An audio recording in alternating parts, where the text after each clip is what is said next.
The following is a project of our nonprofit newsroom. Support Midcoast Morning and local journalism today at chly.ca/donate. Local news doesn't survive without local support.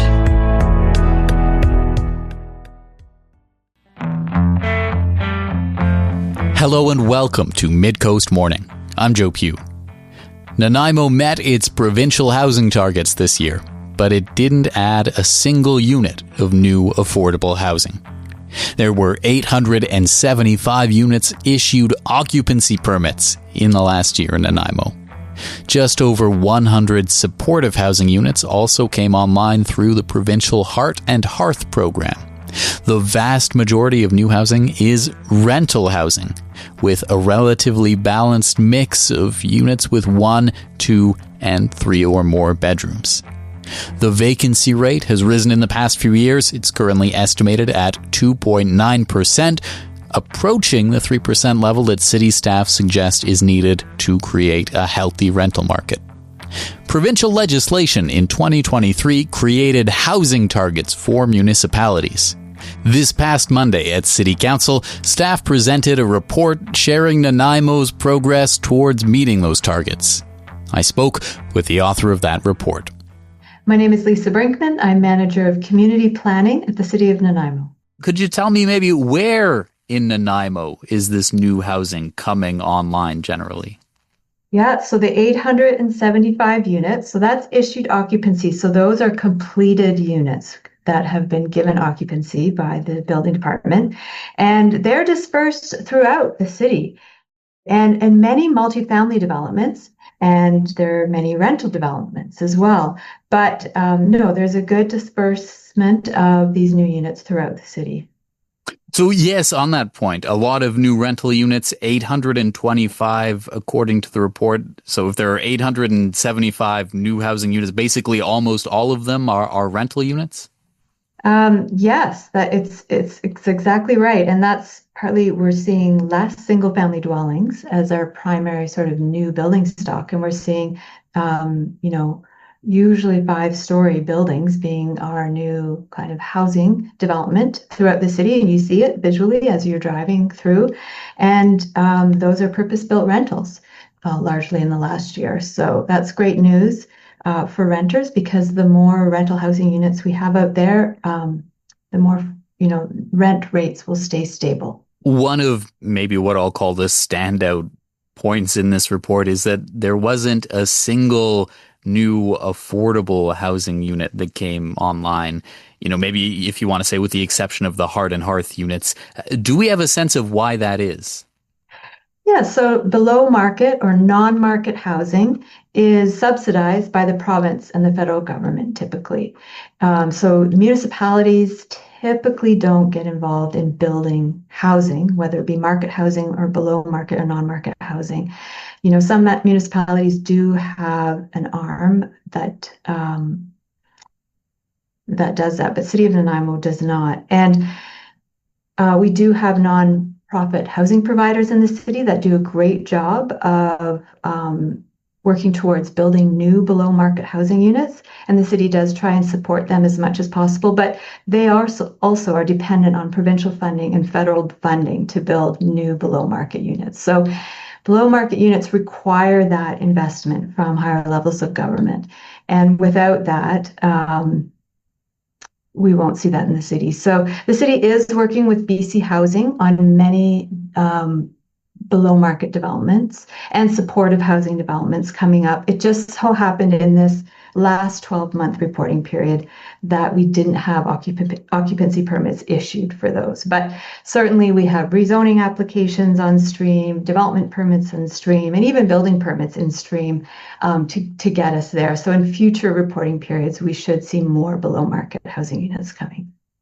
What is the definition the city is currently using for affordable or below market housing? What does something have to do to qualify? Yeah, it's a good question. It's usually when 30% of a household's income, less than 30% of households' income is being used towards housing, but also that housing is being subsidized in some way. So there's a subsidization for the rent. It's the government is paying a portion of the rent, or there's low rents for those units. So the province set out a target for Nanaimo to have more than 300 units below market, and you suggest that, you know, it needs a subsidy probably from the provincial government to have any of this. How do you, in your position, deal with what seems to be a contradiction there? Yeah, absolutely. What the city does have the ability to do is to provide support or remove barriers for below market housing, and to be cooperative when those opportunities do come from the federal, provincial government. So in the presentation that I did last night, I did try and share some of the initiatives that the city is doing to encourage more below market housing. And so, for example, we meet weekly with BC Housing staff to move forward various development projects, identify new sites, you know, new different partnership opportunities, so that those, you know, connections are happening all the time, particularly with BC Housing, to move forward projects. But we also have development cost charge reductions for below market housing. So if a nonprofit housing provider is wanting to build below market housing in the city, we offer DCC reductions. We have a Housing Legacy Reserve Fund, which in the past 20 years has been used to support below market housing, you know, maybe if a sidewalk needed to be built or different infrastructure to assist with moving that project along. We have permissive tax exemptions for non-market housing, particularly supportive housing. So we have lots of tools that we do. Another program the city has is our rent bank and rent supplement program. And so that's providing funds to nonprofits in the community to offer a rent supplement or a rent loan to keep folks in their market housing. So it's actually turning market units into below market units for that period of time until they can carry on with the rent payments. It's just to provide support for a time period. In your presentation to City Council, you shared that the vacancy rate is approaching 3%, which is seen as the kind of the target to have a healthy rental market in Nanaimo. When are we expecting, or what are we expecting to see maybe as the consequence of that? Yeah, so in 2024, our vacancy rate was 2.9%. And research has shown that when you have a 3% vacancy rate, it does force landlords to keep rents. They're less inclined to increase the rents because they have competition in the market to rent out their units. So it does keep rents more stable. So that will help out renters. And with, you know, this last year of so many rental units being constructed, I expect in 2025 we could actually reach that 3%. So that does create stability in the rental market for rent rates. Do you have a sense of, like, out of the 875 new occupancy permits issued by the city, do you have any idea of how many of those are actually occupied? Well, no, I don't, but no, that's a good question. That would be something else to look into, absolutely. To see, yeah, are those units getting filled now? Now that they've been issued occupancy and they have that opportunity, yeah, that would be interesting to see. Yes. You talked a little bit about, specifically when it came to affordable housing, some of what is perhaps in the pipeline more broadly. What is in the pipeline for housing in the next 12 months in Nanaimo? Yeah, so as part of the housing target report, you'll see the province did also ask, I guess, that question. And so they asked how many units were approved through rezoning application in the last 12 months, how many housing units were approved through development permit. So that gives an indication of what's coming. So 5 rezoning applications were approved in the last 12 months that had housing, and there's 408 units there. So from rezoning to occupancy can be, 2 or 3 year time periods. So, and that doesn't include single family dwellings, because typically those already have zoning in place. And it doesn't include the small scale multi-unit housing either, because zoning is already in place for all of those. So 480 is just a piece of it. And then for development permits, we have 754 housing units that were approved in the last 12 months. So we expect those could easily reach occupancy in the next year or two. So I think we're in good shape to meet our housing targets in the coming years. And actually, if you look back on the last 5 or 10 years in Nanaimo, we actually weren't too worried. When we received these housing targets from the province, we knew we'd be in good shape to meet them just based on our past history in the last 5 or 10 years with building permit issuance. This was something you addressed a little bit at the meeting last night. What is the consequence of not meeting the housing targets? First of all, maybe broadly for any municipality in BC. Yeah, so we are starting to see now a couple of municipalities that haven't met their target. And as the province had promised, they do have a special advisor that they will send to the city and learn about the city's building, or any municipality, learn about their building permit processes, their planning processes. They'll analyze that and give advice to the municipality to how we can remove barriers for housing.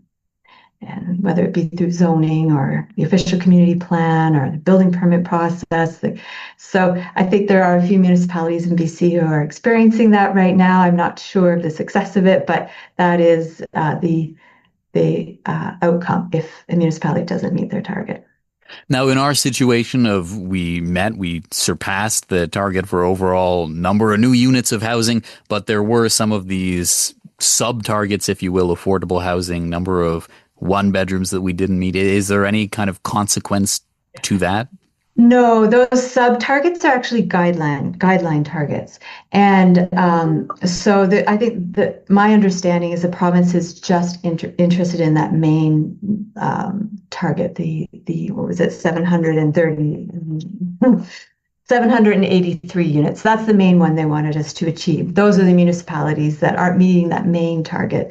The guideline targets are guidelines, and we've been told many municipalities, it was actually quite a great deal of work to collect the data for those guideline targets because we didn't before track the occupancy permits. We tracked building permits issued, but not occupancy. So we had to go to quite a great effort to extract that information, similar to the bedrooms. It was actually quite a bit of staff time to actually comb through the building permits to see how many bedrooms were in each unit and to provide that data to the province. So it's good. We're tracking that information now. It's time, but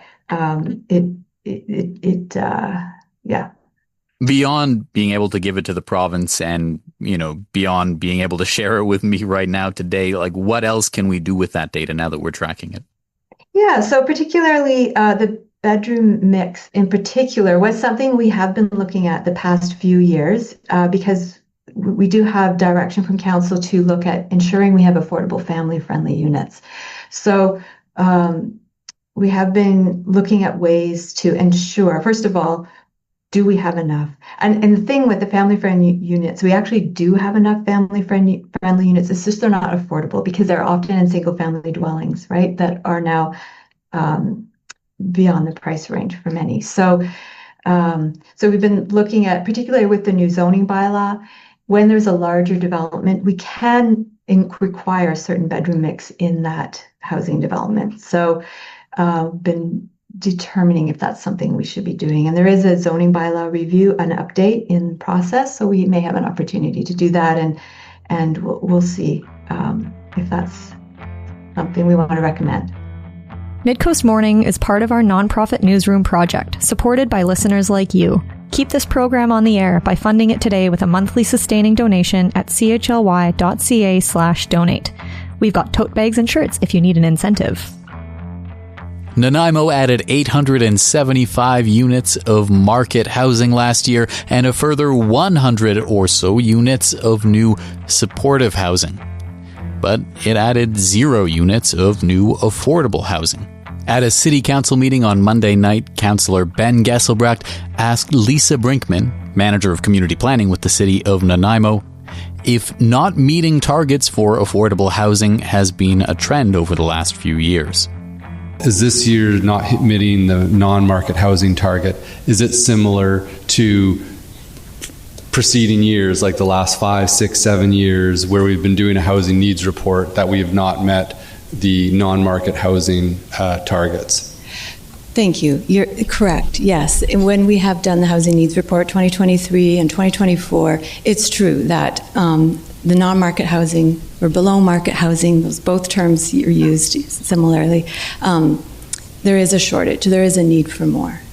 Absolutely, in the city of Nanaimo. Yeah, and I just comment, I don't think Councillor Manley's remarks are far off the mark in terms of, like, there's been a lot of pressure, I think, on local government to be accountable to meeting our market housing targets, and most cases we've been meeting in it, but accountability the other way around for the non-market housing, which is showing that there's a big gap. That accountability is not there in the reverse direction, and I do think it is something to note and to look at how we can remedy that. Thank you. The province had set a target of 783 units of market housing in Nanaimo. Brinkman was sharing a report into the city's progress towards meeting that goal. I spoke with her to follow up on that report. Around the same time as these targets for municipalities were created, there were a whole bunch of other changes, including things like transit-oriented areas, which in Nanaimo, it's the Woodgrove Centre, Country Club Mall, and Vancouver Island University are kind of our three hubs that had some zoning change implications. Have we begun to see any of the real-world impacts of those changes start to come in the form of maybe proposed new developments or even things getting approved and shovels in the ground?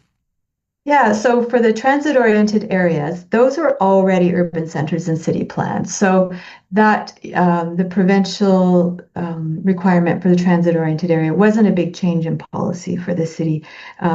But the small-scale multi-unit housing change to allow 4 housing units on most single-family lots in the city, that was a bigger change.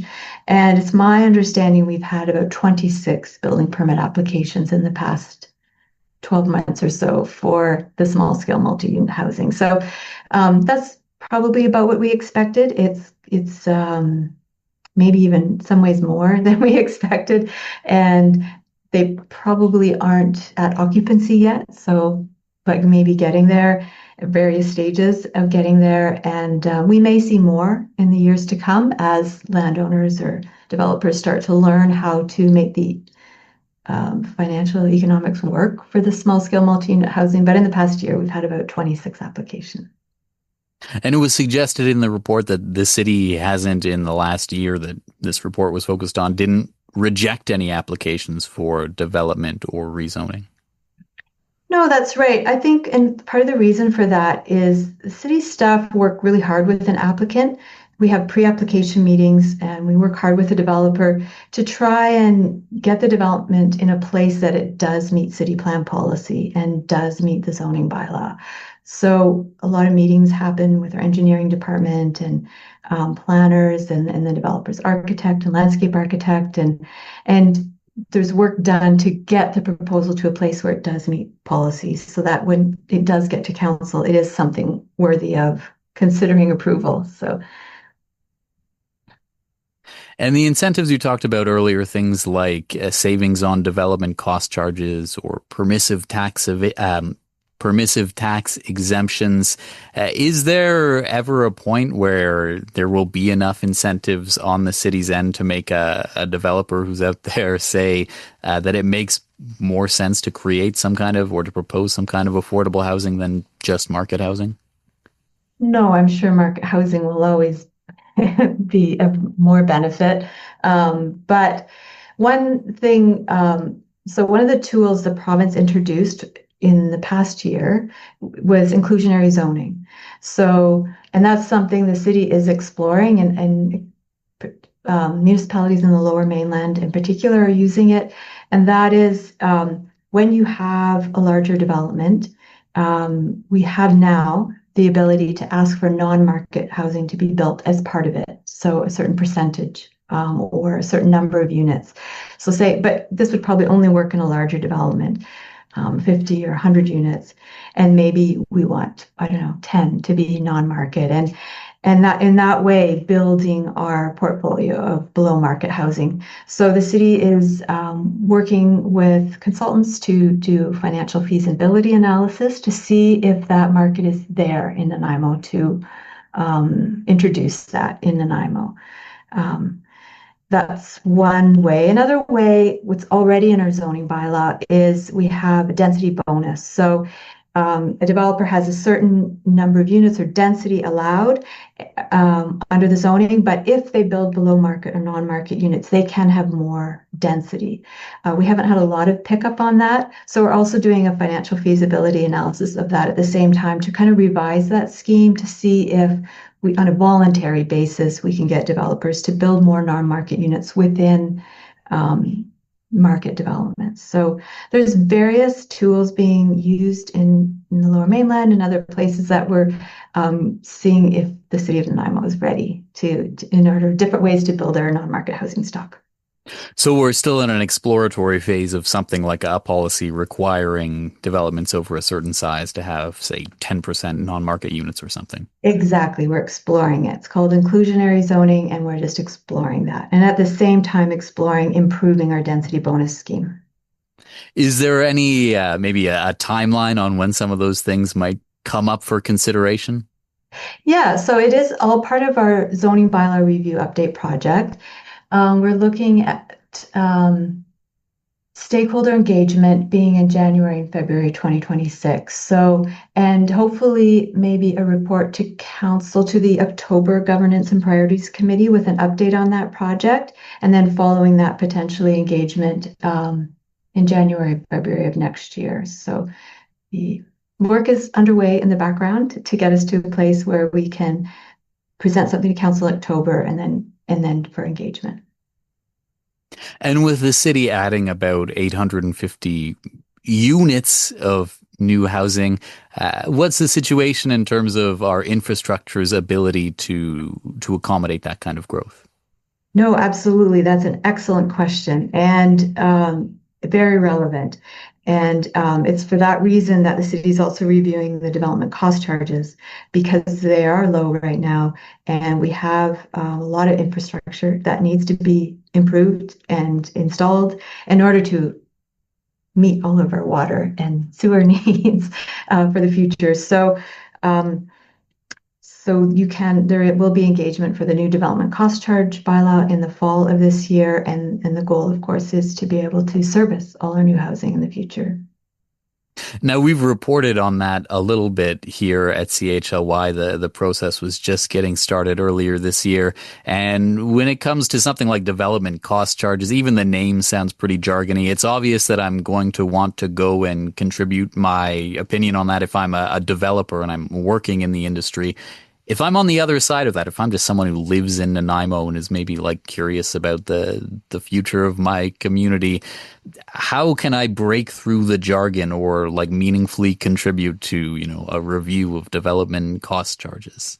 It's a really good question, and thank you for asking it. So a development cost charge is something, so if a developer is building even housing in the city, at the time of building permit, they pay a development cost charge per unit, so a certain amount per unit. And that amount goes to servicing, paying for the water pipes, the sewer pipes, lighting, different infrastructure, roads, and even parks, services for the city to service that unit and the people living in that unit. And that's necessary because regardless, those things need to be built. So whether if the developer's not paying for those things and those units are built, then it goes to the general taxation for property taxes. So everyone is sharing the cost of that. So it's a question of who should be paying for the cost of, and it's certainly for that infrastructure being constructed, the municipality is paying a portion, but what is the portion? What is the portion a developer should pay for the infrastructure being installed, and what's the portion that the general taxpayer should pay for that, and for maintenance of it in the future as well? So that is the discussion of a development cost charge and coming up with a rate per unit for the development cost charge. But in terms of like having that discussion and doing kind of consultation on it, is there anyone who is typically going to be coming out to that consultation on the side of, I think this is what the developers should pay? I mean, we would love for the public to come out and speak to that. Absolutely. That will be happening in the fall. There is a project page on the city website about that as well to follow along. And there will be promotion for any engagement opportunities for development cost charge bylaw update coming this fall.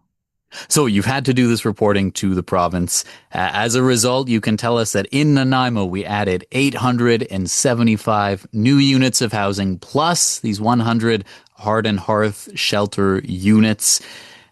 There were 0 new units of affordable housing beyond the shelter units. What do you think are the big takeaways that people living in the community need to have from your work on this?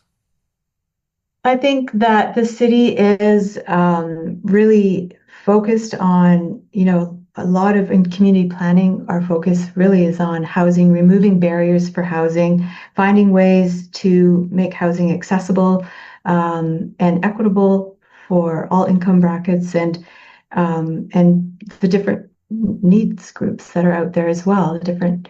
So we are looking at various aspects with the tools that are given to a municipality to do through land use planning, through, the tools that we have given to us through the Local Government Act. We are looking for ways to be innovative in ensuring there's the correct housing in Nanaimo.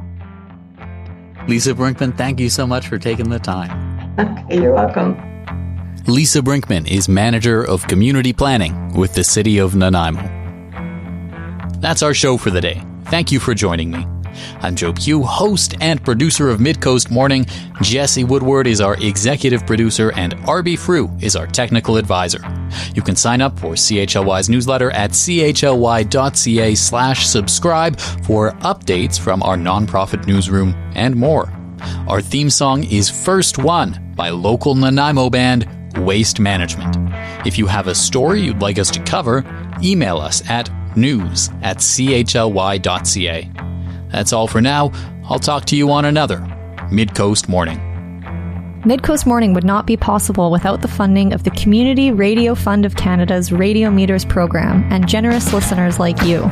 Support our news, current affairs, and arts and cultural programming through our nonprofit newsroom project today by making a monthly sustaining donation at chly.ca/donate. Finally, this program gives thanks to the Snuneymuxw First Nation as we broadcast and podcast from their traditional territory. Thanks for listening.